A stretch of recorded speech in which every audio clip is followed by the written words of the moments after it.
गायवळ संदर्भातील आरोपानंतर योगेश कदमांनी उपमुख्यमंत्री शिंदेंकडे भूमिका मांडली। तर चुकीचं काही केलं नसल्यास घाबरू नका, टीकांना जशास तसं उत्तर द्या। शिंदे कदमांच्या पाठीशी, सूत्रांची माहिती।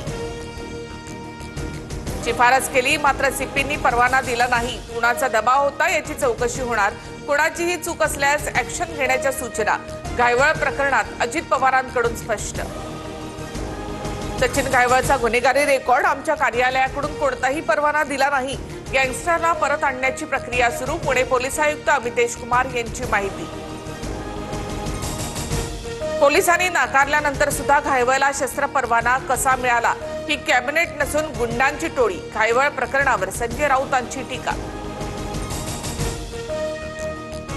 ओबीसींना बर्बाद करणारा JR रद्द झालाच पाहिजे, अन्यथा मुंबई, पुणे, ठाणे जाम करणार। नागपुरातील ओबीसी मोर्चातून विजय वडेट्टीवारांचा एल्गार।